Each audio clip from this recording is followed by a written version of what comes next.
first want to thank Norma for inviting us today and really gathering everybody here together, because I think it is something that is just not talked about a lot. As you said, it's sort of known amongst the movement community, but not known amongst the population. And for that reason, people don't seek help early enough, and doctors and general neurologists may not recognize these issues early enough.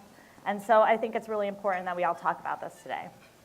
And so it's kind of crazy to think that I have to talk about all of the medical treatment in 10 minutes or less, because it's a really multidisciplinary effort, to be honest. And as a neurologist, you know, we're really focused so much on the motor symptoms and the cognitive symptoms, but we are treating sleep, we are treating depression, we are treating anxiety, we are treating hallucinations, we're treating all of these elements. And so there is no drug that is approved for the treatment of Lewy body dementia.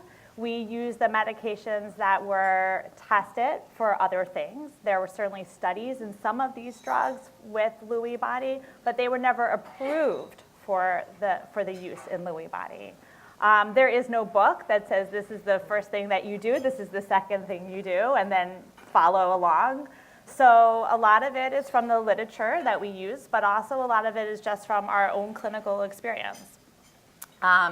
Obviously, as a movement disorder specialist, a lot of times the first thing people come to me for is to see if they have Parkinson's disease. So the symptoms that often come through my door first is the Parkinsonism, and as eloquently described, that includes all of the things described, and I would add to that the slowness in movement, or bradykinesia, which is something that, you know, that is actually the #1 key feature that we see, in addition to the stiffness, which people may not recognize as stiffness, and the tremor, which we can or cannot see in Lewy body. So of course, the first medication that we often go to is that gold standard medication, carbidopa-levodopa. Why don't we choose a lot of the other medications that are available in Parkinson's if we suspect Lewy body? Sort of as just eloquently described, because of the side effect profile. There are many medications that are used in Parkinson's disease, the dopamine agonists, amantadine. These drugs can really set off hallucinations. And so the preference is for carbidopa-levodopa because it has the least amount of side effect profile in terms of harm to our patients, and is the most likely to help their motor symptoms. That being said, even regular carbidopa-levodopa can set off hallucinations. So if, as a movement disorder specialist, first the approach is always very slow, because you kind of want to take things along step by step and kind of watch and see how your patient is responding to the medication. If you just ramp them right up to, you know, some people look up in the book and go, okay, 1 tablet 3 times a day, you may set somebody off into hallucinations or worsen their cognitive status. So carbidopa-levodopa, and I will add that a lot of my patients with Lewy body who came to me before I even met them, or were treated before I met them with controlled release carbidopa-levodopa. This is more of a Shankerism, not something that you would see in a book. But the fact is that I've had a lot of patients who said, well, I can't tolerate the carbidopa-levodopa. And in the beginning, when patients came to me with controlled release, I said, oh no, I have a better drug, let me give you the regular drug. And they didn't like it. It didn't sit well on them, and I ended up putting them back to controlled release. And over the years, I have often found that some patients who feel like they can't tolerate it have done now better with controlled release. So sometimes I'll go with it first, or switch people over to it if they're having problems as I titrate them up on the carbidopa-levodopa. Another thing for motor that I should tell people about if they don't already. I know a lot of people here are very clued into the motor treatment, but Zonogram. Let's show of hands, anybody hear about Zonogram recently? Oh, wow. Okay, so this is actually pretty exciting because Zonogram is an older drug, not old, probably about 20 years old, and used with seizure treatments. In Parkinson's disease, over 10 years ago, there were some studies in Japan in which they were giving Zonogram in patients with Parkinson's and showed that they had more on time with their carbidopa-levodopa. A study this year came out in Neurology, which is one of our highest journals, that basically tested Zonogram in patients with Lewy body. And what they found is that they had improved motor time, better walking with the Zonogram without worsening of cognition. The doses were just once a day. They started patients on 25 milligrams once a day. They brought people up to 50 milligrams once a day. About 20% of people had side effects that meant that they couldn't tolerate it. But this has been actually something cool and new to use in our battery of medications. I actually do have a patient with Lewy body where we had a very dramatic effect quite recently in which he was really at a point where he needed assistance to use his walker and he wasn't communicating well and came back after the 50 and his sister and his partner were there and he walked the hallway without a walker at all. Wow. So that had a very dramatic Zonogram effect, but certainly something to consider now and just be aware that it is now as an option, I think. To move on off of the motor things because of my limited time, cognition is obviously one of the first things that people feel interferes with their daily life. Probably even more than feeling a bit slow is the cognitive fluctuations. So the acetylcholinesterase inhibitors, donepezil, rivastigmine, those are the two medications that are sort of considered first line. And I will tell you, even from 12 years ago when I was in training, we used to, when patients had hallucinations, we would go right to the atypical antipsychotics, Seroquel, Clozaril. But what has been reported and what we have found over the years that with mild hallucinations, that these drugs actually often kept things at bay. And they have often helped me increase the levodopa too. And in fact, sometimes when cognition isn't a big deal in patients, I try to encourage them to consider going on to one of the two acetylcholinesterases first because I often find it allows them to tolerate the levodopa if I need to increase it upwards. Both of those medications are generic. I like the rivastigmine because it's a patch, but there's no proof that one is better than the other. The rivastigmine comes as oral as well, but it tends to make people a little bit more nauseous than the donepezil. And so those are sort of the first line. Memantine and Namenda are often used as well. It is approved officially for moderate to severe Alzheimer's, but again, they have used memantine, which is a completely different mechanism than the other two drugs. And sometimes I use both those medications in combination with each other. For Alzheimer's, there were studies where they showed that the two in combination were better than one alone. So sometimes when people find that they have sort of maxed out the acetylcholinesterase, I will add that into the mix. For hallucinations, as I mentioned, the first thing that I would do would be try an acetylcholinesterase like donepezil and rivastigmine. But if they're very pronounced, then we do go to the Seroquel or quetiapine as one option. Quetiapine, all of these antipsychotics have black box warnings.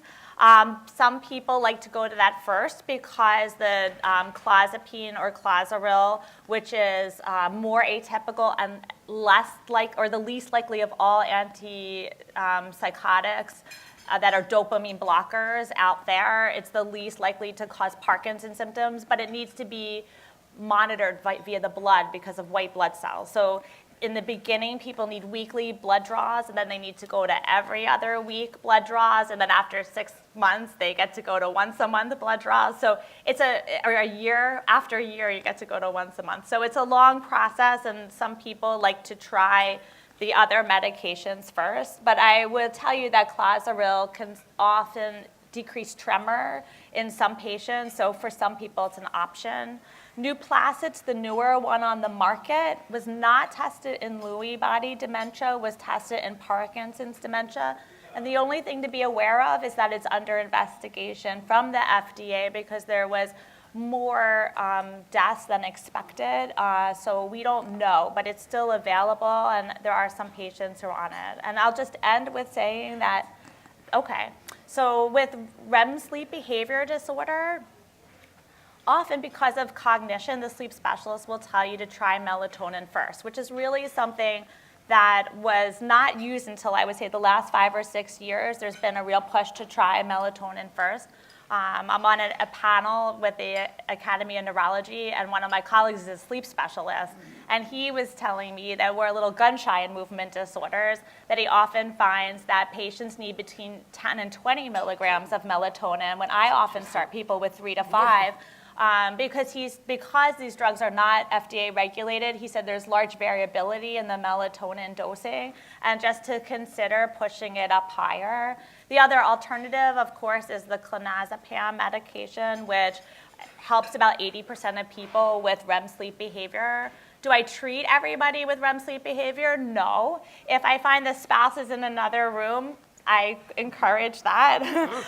If the person is really physically active and throwing themselves off the bed and I'm worried about injury, I have had patients break jaw, break ribs, and other sort of things. So I do encourage bed safety, but I often really do at those times encourage medication. This is just a drop in the bucket of treatment. I haven't talked about really the multidisciplinary care, a lot of things that Norma has on the website in terms of being physically active, physical therapy. Exercise is probably one of your best preventions for fall, but also for cognitive decline, for physical decline. It's one of the best things that you can do to help prevent that. Getting involved in activities, and there's a lot that's, especially in this city, is really important. So I definitely would want to emphasize that this is just one piece in terms of, and all I've addressed is the motor treatment and a little bit of the sleep and so on. But this is a real multidisciplinary effort. And, and I could just go on from constipation to bladder difficulties to blood pressure issues. One of the things that's now more recognized in Lewy body is that there's more autonomic dysfunction. They've actually now highlighted that in the criteria. So you can see, more blood pressure drops and so on, which can contribute to falls. And I think it's one of the things, again, that we as physicians, we try to go through the checklist and be aware of, but I really do try to encourage my patients. A lot of times people think, well, this is not for you, this is for somebody else, but actually it is it is part of this disease, and I should know about it too. So I hope that was a little helpful intro, and I look forward to your questions later.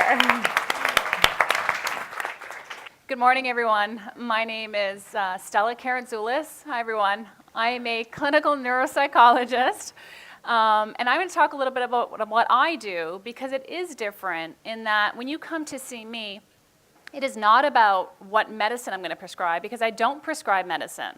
What I do is I look to see how is your brain functioning overall, given what we know what Lewy body disease affects, or other types of illnesses or injuries to the brain. So what I do is try to relate brain systems and structures to how we think and feel, because they're obviously very connected, and it's important to understand what's really going on. What is that person experiencing every day, and how is that affecting their overall functioning? So a neuropsychologist like myself is someone who has a doctorate degree. And we have further specialized training in the field of neuropsychology. We tend to work very closely with neurologists, with geriatricians, with psychiatrists, and we work in a team because each of us will complement the work that we do. When you come to see a neuropsychologist, most often what we're hearing is there's a change in the way that they're thinking. Tell me a little bit more. Well, they seem a little bit forgetful. They're struggling to come up with the words they want to say. They're slowed down. Or maybe it's all of a sudden, my wife seems a bit depressed. They're withdrawn. She's not talking as much. She doesn't want to do things. So it's not always something cognitive, but there's some sort of change in that person, which sparks a concern in the family member. So we know with dementia with Lewy bodies what that sometimes looks like. It's not always the same in every patient. Some of my patients do report feeling really forgetful early on, whereas some of them say, I don't have any problems with my memory, but I just feel off and I can't concentrate. I can't focus on my work. It can be variable from patient to patient. Sometimes people come to see me without even having seen another doctor before. They're just online looking to see, memory doctor, my memory's off, what do I do? Or something is wrong, who do I see? It's unfortunately not such a clear path to get to a neuropsychologist all the time.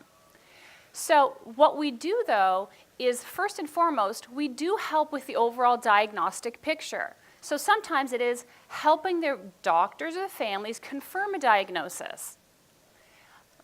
What we also do is really just help that person, the family, understand what is really going on, where are the weaknesses, but also importantly, what are the strengths? Because we know that the whole brain isn't affected. We know that there's pockets of weakness, but with each of those weaknesses, there's strengths. And importantly, I think, is how do we use those strengths to compensate for the weaknesses? So when someone comes to see me, oftentimes people think, oh, neuropsychologist, it takes hours and hours of testing, and it's so awful. I'm going to like to think that it's not so awful. And with me, I try to keep testing it no more than 2 hours because I know it's difficult. But obviously, we want to be able to answer and get a real comprehensive evaluation. But I am going to put the person through a little bit of testing where I'm going to ask them to remember things. I'm going to ask them to put things together because we know visual spatial skills are affected early on. So I might give blocks. I might give a puzzle. I might give a complex figure to copy because I want to get sort of a lot of evidence within each area to see what's really going on. We know memory is not one system. There's many aspects of it.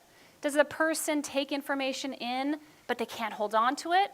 Is it there, but they just need help getting it out? So it's important that we assess a broad range within each domain, so memory, attention, language. It does take a little bit of time, but the important information that we can get from that 2 hours of testing is really going to go a long way.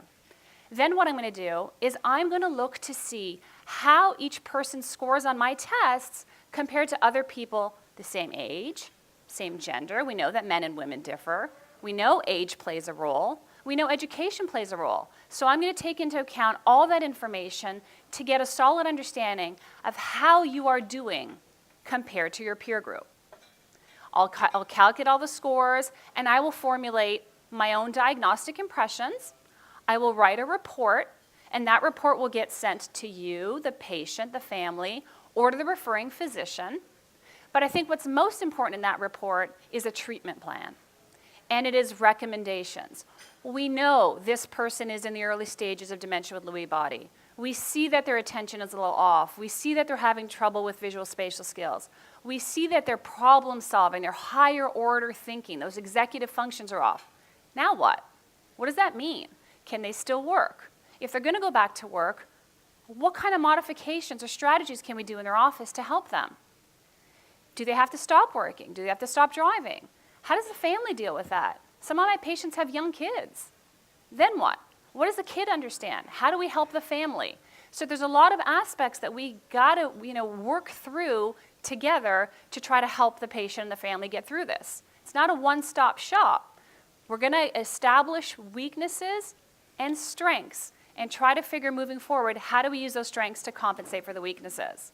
I might suggest a medication based on what I know has helped other people, but my focus is obviously not on the medicines. It's on strategies to improve everyday life, to keep that person as happy and safe and their overall quality of life as strong as possible for as long as possible. So that's really what I do. Thank you. Very much. I'm sure that was new information for many of us.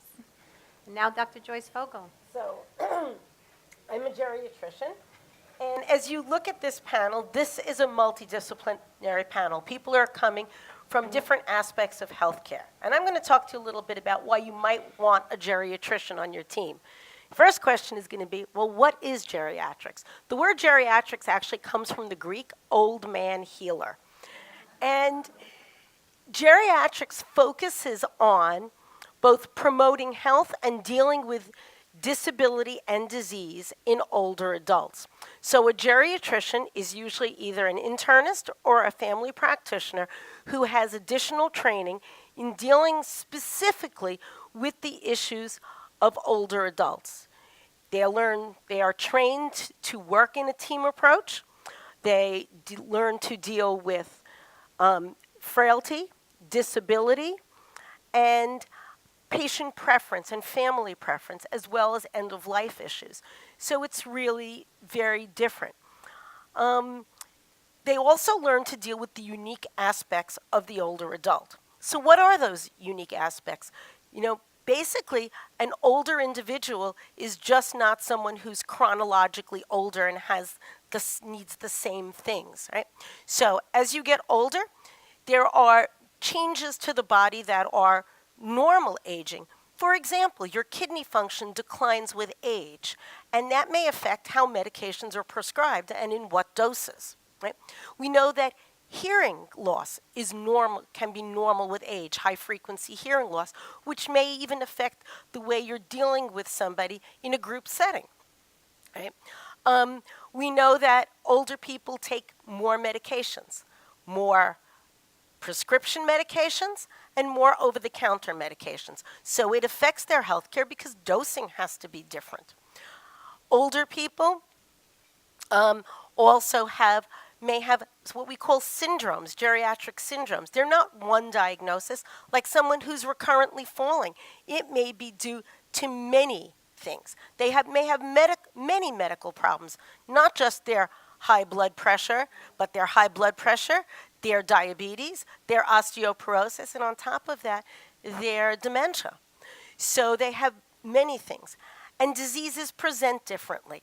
So if I got pneumonia, the chances are that I would have a cough and a fever, and I would go and seek medical care. An older person, especially one with cognitive problems, might just be more confused or more lethargic and may never show the fever or the cough that is a presenting symptom of pneumonia in a younger person. So some of these things sound like your family members or the person you're caring for with Lewy body? Yep. So who needs to see a geriatrician? So basically, people who need to see a geriatrician or who might benefit are those who are dealing with multiple medical problems, frailty, cognitive issues, functional issues, multiple psychosocial problems, because they're going to help coordinate your team as well. So your team could be all in one place. You're fortunate enough to be working in a center where all these disciplines work together. That's great. But it can be a virtual team. It can be your geriatrician speaking to your neurologist, talking to your physical therapist, interfacing with a social worker, or your caregiver. So it can be an on-site team, it can be a virtual team. So the team approach is really important in geriatric medicine, right? So the next thing people ask me is, I need one of these. How do I find one? Where do I get one of these people? Right? So you can, the American Geriatric Society has a consumer website called Health and Aging. You can go to healthandaging.org, and there's a list of healthcare providers who deal with geriatric issues, so by state. So you can do that. You can, if your neurologist, if your other healthcare providers are associated with a particular hospital or university medical center, call them. Ask them if they have a department or division of geriatrics, because it's always better to try to have all your team members in the same place, because they can email each other, they can interface, and hopefully they can read the same medical record. Not always true. So that's one way. Ask. go to places like these resources. Ask Norma. Look for places where you can find a geriatrician. But regardless of whether you have a geriatrician or you have a trusted internist who you've been seeing and then they're on your team, I just want to give you some tips for when you're either starting out with a new physician or when you're going to that medical appointment. So the first thing is know what training your provider has, because that's going to help you know, are they the right person? When you make that appointment, is that office handicapped accessible if that's important to you? You know, you're caring for someone who has a walker and you get there and there are 10 steps up and no elevator. And you've spent all this time getting there and then you say, we can't do that. So is the office handicapped accessible? How do you communicate with the provider? Does their medical record have an electronic portal for you to communicate through, which makes it really easy? You're having a tough time at 3 in the morning and you need to get something out. You're not going to call them, but you can send a message via the portal that they're going to see the next day, right? What do I do if I have an emergency? How do I call? How do I communicate? Does this healthcare provider interface with the hospital if someone gets hospitalized? So those are all things you sort of want to know ahead of time when you're going to a medical appointment. Prepare for those appointments. Make a list, because when you get there, even though that list is in your head, chances are you've forgotten it. I tell people keep a notebook that you take to all your medical appointments. So you go to the neurologist and you've written down some things, and now you have to go to the cardiologist, and the cardiologist says, what did the neurologist say? Because they're not on the same medical records. And you're nervous and you forgot. So put it all in one place, or make what, a healthcare binder where you have sections for each thing. It'll keep you very organized, The section for the insurance card, the section for the medication list, the section for the list of all the physicians, a section for reports. Prioritize when you're going. No, these are the 5 questions I want to get answered. So you get them answered up front. I can't tell you how many times people come into my office. I have my agenda. I want to make sure to find out this and how did this happen, and I sent you for this test, and I want to go over this. And they have some questions. And now I am out the door, and they say, I forgot to tell you, Mom fell last week. So now I'm walking back in the room, and I don't have the same time that I would have had if I heard the first thing, Mom fell last week, and look, her knee is bruised. So make that list and prioritize. Because the reality is you're going to have a limited amount of time. You're not going to have 2 hours. So you want to get the most you can. Always keep an updated medication list wherever you go. Don't assume that the next doctor you're seeing, you have that list, or you're now sent to the emergency room. Don't you have that list? Not necessarily so. If you're really worried about getting bad news or being able to process everything, bring a buddy with you. Say to a friend, can you come with me? Because this is going to be a really difficult appointment and I need somebody else to hear this, or a second family member. So regardless of where you're getting that primary medical care from, make sure that they understand that you need a team approach and that they're willing to communicate with you and coordinate your care. So thank you. Thank you, Dr. Fogel. And now we have Yael Zweig from a different perspective. Everyone. So I met Norma probably about 8 years or so ago through my work at the NYU Memory Center, and more recently I've transitioned into a role where I do inpatient geriatric consultation.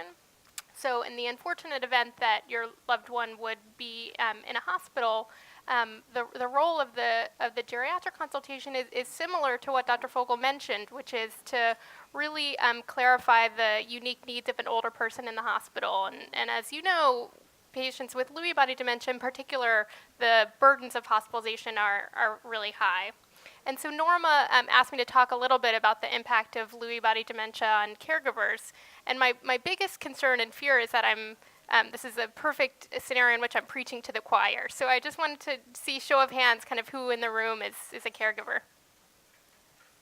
Okay, so quite a bit. So I think through my work with Dr. Galvin and through my work in Lewy Body Dementia, what I've come to understand is really the unique experience of caregivers. And one person with Lewy Body Dementia is one person with Lewy Body Dementia. And every case is really unique. And that's where talking about the caregiver experience can be tricky because the way it affects each person is different. What I wanted to do is kind of look through some of the evidence about the caregiver experience just to be kind of up to date and talking about what we know. And a lot of it comes from a Lewy Body Dementia Association survey about 10 years ago that went to, I think, about 1,000 caregivers just to understand what people were really experiencing. And that allowed the Lewy Body Dementia Association to understand where to focus their resources. And what we knew back then is many caregivers were women, many caregivers were spouses. And a lot of the experience really spoke to what Norma described initially, which is really the diagnostic challenges and the delay in diagnosis, sometimes up to 2 years. And the fact that most families had to see more than one doctor over multiple visits to come to a diagnosis. And as Norma mentioned, the reason for that is really multifactorial. It's the fact that the person in the office looks like they're having a great day that day, and the caregiver might not have connected the 20-year history of, occasionally punching out in their sleep or acting out their dreams, which, they might have not connected that to the longstanding constipation and to the kind of subtle change in walking and the thinking trouble that's kind of there but looks really different than it would be in someone with a disease like Alzheimer's disease, which is kind of more recognized. And then once a diagnosis is made, families often spoke to the trust in that diagnosing provider, but the fact that once the diagnosis was there, where they felt there was a lot of gaps is, what do I do from here? What are the community resources? What other referrals are available? And that's because in a big city like New York, there's specialists, but obviously in smaller towns and smaller cities, that might not be the case. And primary doctors might not be as skilled in understanding these diseases and the repercussions it has on the whole body and the autonomic symptoms and the like. And so I think some of this hopefully is changing in terms of public perception. One of the challenges in caregivers is you tell family and friends, oh, this is Lewy Body Dementia, and people say, like, what is that? And you have to understand it and describe it. And hopefully with Robin Williams and Ted Turner and more kind of awareness and Norma's work, some of that might change and reduce some of the isolation that goes along with it. But the kind of to the present, the more recent survey spoke about, was an end-of-life survey to talk about patient and family experiences. And one of the things that was described is this kind of lack of discussion by providers about what to expect for the future. Only 22% of providers spoke to families about what to expect in a helpful way.